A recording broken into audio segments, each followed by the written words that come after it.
Hello students, আজকের এই ক্লাসে আমরা আলোচনা করব ক্লাস 10-এর চ্যাপ্টার 3 দুই চলক বিশিষ্ট রৈখিক সমীকরণ যুগল। তাহলে এই সবের প্রথমেই আমাদের জানতে হবে যে দুই চলক বিশিষ্ট রৈখিক সমীকরণ কি। তো যে কোনো একটি সমীকরণকে যদি তোমরা ax plus by plus C equal to 0 এরকম আকারে লিখতে পারো, ax plus by plus C equal to 0, মনে করো একটা উদাহরণ দিই, 2x থাকবে, 3y থাকবে, প্লাস 7 ইকুয়াল টু 0 এরকম টাইপের হতে পারে। অর্থাৎ কোনো একটা সংখ্যার সাথে x পূরণ হয়ে থাকবে, প্লাস অন্য একটা সংখ্যার সাথে y পূরণ হয়ে থাকবে, প্লাস কোনো একটা সংখ্যা থাকবে আর সমান সমান কি থাকবে 0। 2x প্লাস 3y প্লাস 7, কিন্তু এখানে একটা কন্ডিশন আছে যে এর মান 0 হতে পারবে না, বির মানও 0 হতে পারবে না। অর্থাৎ 0x plus 0y plus 10 equal to 0 বা এখানে 7 ইকুয়াল টু 0 এরকম টাইপের হতে পারবে না। কারণ এখানে যদি 0x থাকে অর্থাৎ এর মান কি বোঝাবে 0, বির মান কি হয়ে যাবে 0, এটা হবে না। তো এখানে অন্য কোনো সংখ্যা থাকতে পারে, কোনো প্রবলেম নেই। অর্থাৎ এ বি সির মান যে কোনো বাস্তব সংখ্যা হতে পারে, বাস্তব সংখ্যা হতে পারে, কোনো অসুবিধা নেই, শুধু 0 হবে না। ঠিক আছে, এ আর বির মান 0 হতে পারে না, সির মান হলেও হবে, এরকমও থাকতে পারে 2x plus 3y plus 0 equal to 0। তো এই 0 তো থাকলে আর লেখা হবে না, তো x plus 2x plus 3y এরকমও থাকতে পারে। অর্থাৎ তোমরা এটা এখন ছাড়ো, তোমরা মনে করো যে কোনো সমীকরণকে যদি আমি ax plus by plus C এইভাবে লিখতে পারি, তাহলে এটাকে দুই চলক বিশিষ্ট রৈখিক সমীকরণ বলা হয়। এখানে দেখো দুইটা চলক আছে x আর y, আর x এর ঘাত কত 1 আর y এর ঘাতও কত 1, আর চলকের ঘাত যখন সবচেয়ে বড় ঘাত যখন একই থাকে 1 থাকে, তখন তাকে বলি আমরা রৈখিক সমীকরণ। তাহলে এটা হলো দুই চলক বিশিষ্ট রৈখিক সমীকরণ।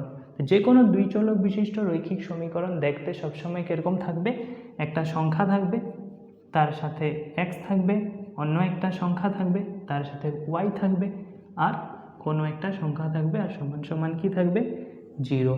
মনে করো এটা যদি এরকম থাকে 3x plus 7y equal to 13, তাহলে তোমরা কি করবে 3x প্লাস 7y আর 13টাকে এই সাইডে নিয়ে আসবে। তো প্লাস 13 আছে, এই সাইডে আনলে কী হবে মাইনাস 13 সমান সমান 0। তখন তোমরা বলতে পারবে যে 3x plus 7y minus 13 equal to 0, যেটা এরকম আকারের হয়ে গেল। অর্থাৎ ax থাকবে, তারপরে by থাকবে, তারপরে c থাকবে, আর সমান সমান কি থাকবে 0। এরকম আকারে যে কোনো সমীকরণকে আমরা কি বলবো, দুই চলক বিশিষ্ট রৈখিক সমীকরণ। তাহলে তোমরা এখন বুঝতে পেরেছো যে একটি দুই চলক বিশিষ্ট রৈখিক সমীকরণ কি। যেহেতু চ্যাপ্টারের নাম দুই চলক বিশিষ্ট রৈখিক সমীকরণ যুগল, অর্থাৎ কি দুইটা সমীকরণ একসাথে থাকবে। তো এখানে একটা সমীকরণ আছে কি ax plus by plus C equal to 0, আরও একটি সমীকরণ থাকবে ax plus by plus C equal to 0। কিন্তু তোমরা বলবে যে দুটোটা দেখতে তো একই, কীভাবে বুঝবো, প্রথম দুইটা আলাদা সমীকরণ থাকবে। এই কারণে আমরা এটাকে a1 b1 c1 লিখব, আর দুই নম্বরটাকে a2 b2 আর c2 লিখব। যখন a2 b2 c2 দেখবে তুমি কি বুঝবে, দুই নাম্বার সমীকরণ বা দ্বিতীয় সমীকরণটার x এর সহগ, y এর সহগ এবং ধ্রুবক পদ। ঠিক আছে, মনে করো 2x plus 3y plus 5 equal to 0, আর একটা 7x plus 10y plus 13 equal to 0 এইভাবে আছে। এইভাবে থাকলে তোমরা কি বুঝবে, এটা a1, এটা b1, এটা c1, কারণ প্রথম ইকুয়েশনে কি দেখ a1x b1y c1, অর্থাৎ a1 b1 c1। দ্বিতীয় ইকুয়েশনে a2x b2y c2। তো আমি যদি বলি এখানে a1 কত হবে, b1 কত হবে, আর c1 কত হবে, তো তোমরা বলবে a1 হয়ে যাবে। এখান থেকে যদি তোমরা তুলনা করো, x এর সাথে যে সংখ্যাটি থাকে সেটা হলো a1, তো এখানে কি হয়ে যাবে 2। y এর সাথে যে সংখ্যাটা থাকে সেটা b1, তো এখানে কি হয়ে যাবে 3, আর লাস্টে যে সংখ্যাটা থাকে সেটা হয়ে যাবে c1, তো হয়ে যাবে কত 5 হয়ে গেল। এখন যদি আমি বলি a2 কত, b2 কত, আর c2 কত হবে, তাহলে কি বলবে, দ্বিতীয় সমীকরণে x এর সাথে যে সংখ্যাটি থাকে, সেটা হয়ে গেল কি আমার a2, তাহলে a2 হয়ে গেল 7। y এর সাথে যে সংখ্যাটি থাকে অর্থাৎ y এর সহগ, এটা কত হয়ে গেল 10, আর লাস্টে যে সংখ্যাটি আছে এটা হয়ে গেল 13। এইভাবে তোমরা যে কোনো সমীকরণ জোড়ার থেকে a1 b1 c1 এবং a2 b2 c2 মান বার করা জানতে হবে, তাহলে আমরা যে অনুশীলনীতে প্রবলেমগুলো আছে সেগুলো সলভ করতে পারবো। তো এখানে দেখো দুইটা ইকুয়েশন আছে, এখানে দুইটা ইকুয়েশন আছে, এগুলো প্লাস মাইনাস চিহ্ন অন্য কিছুও থাকতে পারে, কোনো অসুবিধা নেই। যদি এখানে একটা জিনিস তোমরা ভালোভাবে দেখবে, যদি মনে করো এটা দিলাম আমি 7x - 10y - 30, এখন যদি বলি a2 কত, তুমি বলবে 7, যদি বলি b2 কত, তাহলে এটা 10 না -10 লিখতে হবে তোমাদের। যদি বলি c2 কত, তোমরা বলবে -13। অর্থাৎ আমি যদি বলি চিহ্নর সাথে তোমাদের লিখতে হবে। এখানে দেখো আমি যদি একটা এরকমভাবে এক্সাম্পল দিই 3y - 5 = 0, তো এখানে a কত হয়ে যাবে 2, b কত হবে 3 না -3, আর c কত হবে 5 না সাইনের সাথে -5। এইভাবে তোমরা যদি চিহ্নটা সহ লেখো তাহলে শুদ্ধ হবে, আর যদি চিহ্নটা মিস্টেক করে দাও তাহলে তোমাদের কোশ্চেন সলভ করার টাইমে ভুল হয়ে যাওয়ার চান্স বহুত বেড়ে যাবে। এইভাবে তোমরা চিহ্নর সাথে লিখবে, যদি 3 থাকে +3 থাকে শুধু 3 লিখবে, আর যদি -3 থাকে তাহলে -3 লিখতে হবে। তাহলে তোমরা এখন বুঝতে পেরেছো যে দুই চলক বিশিষ্ট রৈখিক সমীকরণ জোড়া বা দুই চলক বিশিষ্ট রৈখিক সমীকরণ যুগল কি। এখন মনে রাখবে যে কোনো একটি দুই চলক বিশিষ্ট রৈখিক সমীকরণ একটা সরল রেখাকে নির্দেশ করে। আবার বলছি, যে কোনো দুই চলক বিশিষ্ট রৈখিক সমীকরণ একটি সরল রেখাকে নির্দেশ করে। যদি কোনো একটা এটা কার্টেসীয় সমতল বলি আমরা, যেখানে এটা কি বলে এক্স অ্যাক্সিস, ওয়াই অক্ষ, এক্স অক্ষ ওয়াই অক্ষ, এটা 0 হয়ে গেল। তো এখানে দেখো যদি একটা দুই চলক বিশিষ্ট রৈখিক সমীকরণ থাকে, এটাকে যদি আমরা গ্রাফ আঁকি, কিভাবে আঁকে এটা পরের ক্লাসগুলোতে আমরা দেখব। যদি আমরা গ্রাফ আঁকি তাহলে সবসময় আমরা একটা সরল রেখা পাবো। সরল রেখাটা যেরকমই হতে পারে, কিন্তু সরল রেখা হবে, এরকমভাবে কোনো লাইন হবে না, যেটা একটা বক্ররেখা বলি আমরা, এটা হবে না। সবসময় কি পাবে তোমরা, সরল রেখা পাবে। যে কোনো দুই চলক বিশিষ্ট রৈখিক সমীকরণের যখন গ্রাফ আঁকা হয় তখন একটা সরল রেখা বার হয়। অর্থাৎ আমরা বলতে পারি যে একটি রৈখিক সমীকরণ, দুই চলক বিশিষ্ট রৈখিক সমীকরণ কি হয়, একটা সরল রেখাকে নির্দেশ করে। ঠিক আছে, তাহলে যেহেতু এখানে একসাথে কয়টা দুইটা রৈখিক সমীকরণ থাকবে, দুইটা দুই চলক বিশিষ্ট রৈখিক সমীকরণ থাকবে, তাহলে আমরা বলতে পারি এটাও একটা কি সরল রেখাকে নির্দেশ করবে, আর এই সমীকরণটাও একটা সরল রেখাকে নির্দেশ করবে। এখন অর্থাৎ দুইটা সমীকরণ যখন একসাথে থাকবে, আমরা অন্য ভাষায় কি বলতে পারি, দুইটা সরল রেখা আছে। যখন দুইটা সমীকরণ একসাথে থাকবে, সমীকরণ দুই চলক বিশিষ্ট রৈখিক সমীকরণই যখন একসাথে থাকবে, তখন আমরা অন্য ভাষায় বলতে পারি এই দুইটা সমীকরণ আছে, মানে দুইটা সরল রেখা আছে। ঠিক আছে, এখন সরল রেখা দুইটা কি কি ভাবে থাকতে পারে এটা দেখো। সরল রেখা দুইটা এরকমভাবে কাটাকাটি করতে পারে, সরল রেখা দুইটা এরকমভাবে সমান্তরাল হতে পারে, বা সরল রেখা দুইটা একটা লাইন দ্বিতীয় সরল রেখাটা এটার উপরেই থাকতে পারে, এইভাবে একটার উপরে আরেকটা। তিনটা কন্ডিশন হতে পারে। একটা হলো সরল রেখা দুটা যখন একটি বিন্দুতে কাটাকাটি করবে, সরল রেখা দুটা যখন একটি বিন্দুতে কাটাকাটি করবে, সরল রেখা দুটা যখন পরস্পর সমান্তরাল হবে, অর্থাৎ তারা কোনোদিনও কি সমান্তরাল রেখা কি কোনোদিনও কাটাকাটি করে না, এইভাবে কোনোদিন হবে না। সরল রেখা দুটি কোনোদিনও কাটাকাটি যদি না করে, আর যদি একটা সরল রেখার উপরে আরও একটা সরল রেখা থাকে, 3 রকম হতে পারে। এই তিনটার উপরে বিভিন্ন ধরনের শর্ত আছে, যেগুলো এখন আমরা আলোচনা করব। তো এখানে দুইটা সমীকরণ দেখেই তোমরা কিভাবে বলবে যে সমীকরণ দুটার গ্রাফ যখন আমরা আঁকবো, যে দুটা লাইন পাবো, সেই দুটা লাইন কাটাকাটি করবে না সমান্তরাল হবে, না একটার উপরে থাকবে। যখন একটা লাইনের উপরে থাকে, বা একটা রেখা আরও একটা রেখার উপরে থাকে, তখন এটাকে আমরা কি বলি, সমপাতী রেখা। ঠিক আছে, কোনো বইয়ে সন্নিপাতী এই শব্দটাও থাকবে, দুটার মানে এক। সমপাতী বা সন্নিপাতী হলো একটা রেখা যখন আরও একটা রেখার উপরে থাকে তখন তাকে আমরা সন্নিপাতী বা সমপাতী রেখা বলি। কাটাকাটি করলে এভাবে পরস্পর কাটাকাটি করবে, আর যদি সমান্তরাল হয় এইভাবে থাকবে। তো দুইটা সমীকরণকে দেখেই আমরা কিভাবে বলতে পারবো যে রেখা দুটা কাটাকাটি করবে না সমান্তরাল হবে না সমপাতী হবে। মনে করো দুইটা সমীকরণ দেওয়া আছে, 2x + 3y - 10 = 0 আর 7x + 10y - 2 = 0 -2 = 0। এখন এই দুইটা রেখাকে, এই দুইটা সমীকরণকে দেখা মানে কি, এই দুইটা সমীকরণ কি বোঝায়? এক একটা সরল রেখা, কারণ সব দুই চলক বিশিষ্ট রৈখিক সমীকরণই কি এক একটা সরল রেখাকে নির্দেশ করে। তো এইখানে দুইটা সমীকরণ আছে মানে কি, এখানে দুইটা সরল রেখা আছে, আর এখানে সরল রেখা দুইটা আছে মানে এই সমীকরণ দুটাকে দেখে আমরা কিভাবে বলতে পারি যে এই দুটা সমীকরণের দ্বারা যে রেখা দুটা থাকবে বা হবে সেই রেখা দুটা কাটাকাটি করবে না সমান্তরাল হবে না সমপাতী হবে। ঠিক আছে, তা এখন দেখে নিই কিছু শর্ত যেগুলো ব্যবহার করে আমরা বার করতে পারবো বা বুঝতে পারবো যে যে কোনো দুইটা সমীকরণের দ্বারা যে রেখা দুটা থাকবে সেই রেখা দুটা কাটাকাটি করবে না সমান্তরাল হবে না সমপাতী হবে। তাহলে চলো এখন দেখে নিই যে দুইটা সমীকরণ দেখে আমরা কিভাবে বলতে পারবো যে সমীকরণ দ্বারা যে দুটা লাইন থাকবে বা সরল রেখা থাকবে সেই সরল রেখা দুটা কাটাকাটি করবে বা একটা বিন্দুতে ছেদ করবে, নাকি সমপাতী হবে মানে একটা একটার উপরে থাকবে, নাকি সমান্তরাল হবে যে লাইন দুটো কোনোদিনও কাটাকাটি করবে না।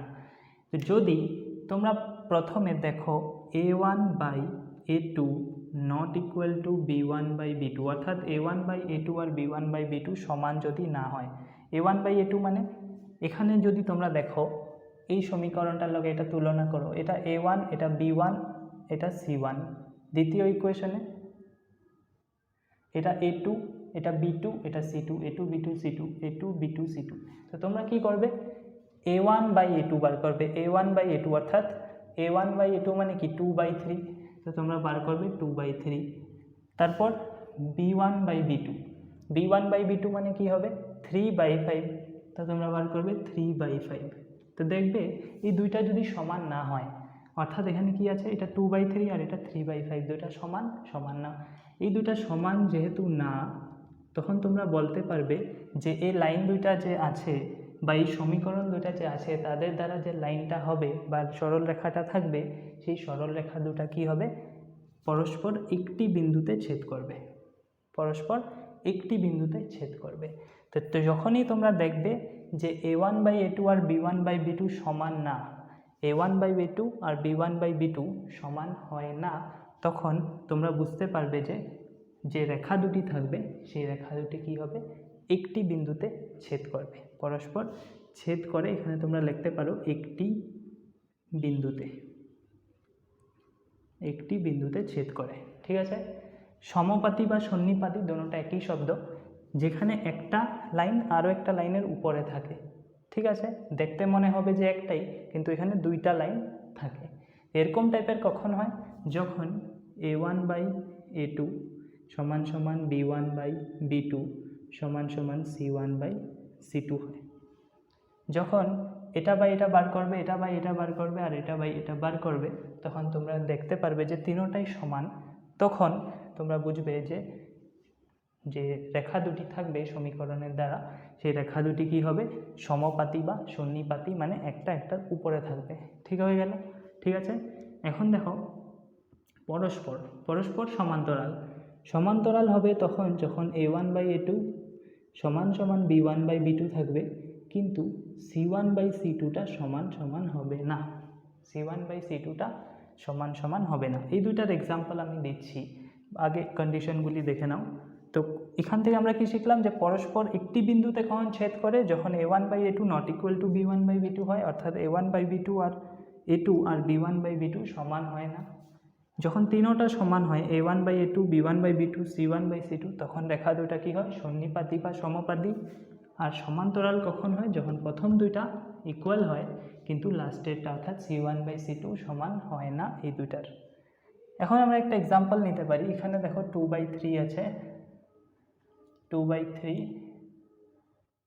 4/6 আর এখানে 6/12 যদি আমরা নিই, এখানে দেখো যখন তোমরা a1/a2 বার করবে কত হবে 2/3, a1/a2 কত হবে 2/3, তারপর b1/b2 কত হবে b1/b2 মানে 4/6 আর c1/c2 মানে কত 6/12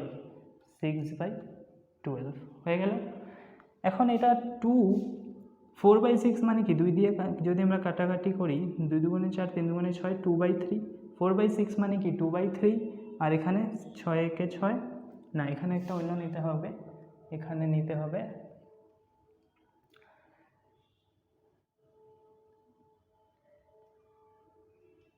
6/9 নিয়ে নাও 6/9। তো এখানে যদি আবার 2 দিয়ে কাটাকাটি করি 3 দিয়ে কাটাকাটি করি 3 3 9 3 আর 3 দুইবার, তো এটাও দেখো 2/3 2/3 2/3, অর্থাৎ এখানে আমাদের কি হয়ে গেল a1/a2 2/3, b1/b2 ও 2/3 আর c1/c2 ও কত 2/3।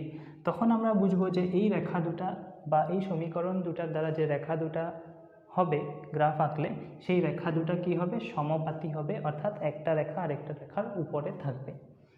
একইভাবে যদি আমরা এখানে এখন একটা এরকম নিয়ে নিই, এটা 7 আর এটা 10 নিয়ে নাও, তাহলে এখন দেখো a1/a2 মানে কত হবে 2/3, b1/b2 মানে কত হবে 4/6, 4/6কে আমরা কি লিখতে পারি 2 আর 3 2/3, আর লাস্টে c1/c2 কত হয়ে যাবে 7/10 7/10। তো এখানে কি হয়ে গেল তোমার a1/a2 আর b1/b2 সমান, কারণ a1/a2 কত 2/3, b1/b2 কত 2/3, কিন্তু c1/c2 কত 7/10, অর্থাৎ এই দুইটা ইকুয়াল কিন্তু লাস্টেরটা সমান না। এরকম টাইপের যদি থাকে তখন বুঝবো কি এই সমীকরণ দুটা কি পরস্পর সমান্তরাল। ঠিক আছে, তো তোমরা এই তিনটা কন্ডিশন ভালোভাবে মনে রাখবে। একটি বিন্দুতে ছেদ করবে কখন, যখন a1/a2 not equal to b1/b2 হবে, সমপাতী অর্থাৎ একটা একটার উপরে থাকবে যখন a1/b2 equal to b1/b2 equal to c1/c2 হবে, আর পরস্পর সমান্তরাল হবে যখন a1/a2 not equal to b1/b2 হবে, কিন্তু 3 নাম্বারটা অর্থাৎ লাস্টেরটা c1/c2টা সমান হবে না, অন্য কিছু হবে। যেরকম এখানে 2/3 2/3, প্রথম দুইটা 2/3 কিন্তু c1/c2র মান 7/10, তো প্রথম দুটা ইকুয়াল কিন্তু লাস্টেরটা সমান না। এখানে তিনোটা সমান 2/3 2/3 2/3, আর এখানে কি ছিল 2/3, এখানে অন্য একটা কিছু নিতে লাগবে 5/3 মনে করো, তো এখানে হয়ে গেল 5/3। তো এই দুইটা ইকুয়াল না, তো আমরা বলবো তো এই সমীকরণ দুটা কি হবে একটি বিন্দুতে ছেদ করবে, বা এই সমীকরণ দুটার দ্বারা যে রেখা দুটা হবে এই রেখা দুটা কি হবে একটি বিন্দুতে ছেদ করবে। তাহলে তোমরা এখন বুঝতে পেরেছো যে দুইটি সরল রেখা কখন কাটাকাটি করে একটি বিন্দুতে, কখন সন্নিপাতী হয় আর কখন সমান্তরাল হয়। এখন আমাদের জানতে হবে দুই চলক বিশিষ্ট রৈখিক সমীকরণের সমাধানের ব্যাপারে। দুই চলক বিশিষ্ট রৈখিক সমীকরণের সমাধান হলো এমন একটা বিন্দু যে বিন্দুতে রেখা দুটি কাটাকাটি করে, যে বিন্দুতে রেখা দুটি কাটাকাটি করে, অর্থাৎ আমরা যে কোনো একটি বিন্দুকে কিভাবে লিখি x, y, কার্টেসীয় সমতলে কি লিখি এরকমভাবে 2 3 বা 5 - 4 এইভাবে লিখি, তো অর্থাৎ x, y, তো অর্থাৎ x এবং y এর সেই মানটি যেখানে দুটা সরলরেখা কাটাকাটি করে।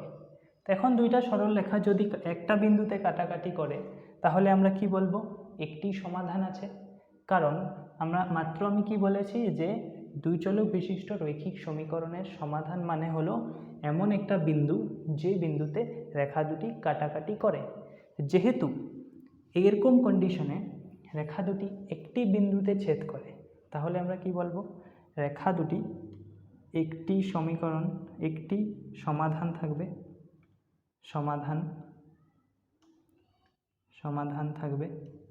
একটি সমাধান থাকবে। এখানে কি হয় দেখো 1 2 3 4 5 6 7, তোমরা বলো অনেকগুলো বিন্দুতে কাটাকাটি করে বা টাচ করে বা সম্পর্ক হয়ে আছে, ঠিক আছে। তো এখানে তোমরা বলতে পারবে না যে একটি বা দুইটি বা তিনটি, এখানে যেই বিন্দুটাই ধরো তোমরা সব বিন্দুতেই কি হয়ে আছে একটার সাথে একটা যুক্ত হয়ে আছে, একটা লাইন আরেকটা লাইনের সাথে যুক্ত হয়ে আছে। তো সুতরাং এখানে আমরা বলবো অসীম সংখ্যক সমাধান,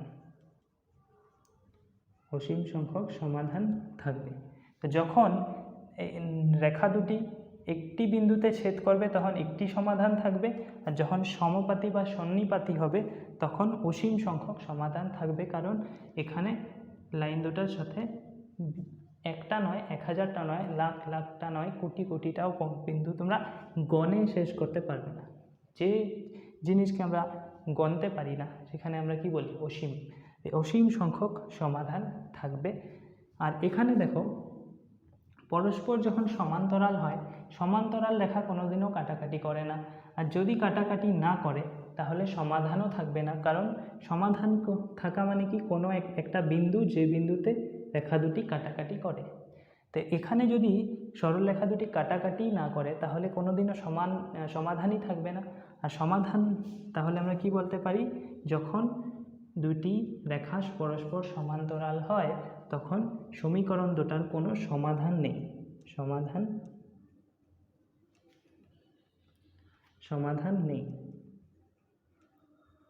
সমাধান নেই হয়ে গেল। তো যখন একটি বিন্দুতে ছেদ করে তখন a1/a2 not equal to b1/b2 হয় এবং একটি সমাধান থাকে। যখন সমপাতী হয় তখন এটা হয়, আর অসীম সংখ্যক সমাধান থাকে। আর যখন পরস্পর সমান্তরাল হয় তখন a1/a2 not equal to b1/b2 not equal to c1/c2 হয়, আর সমাধান থাকে না।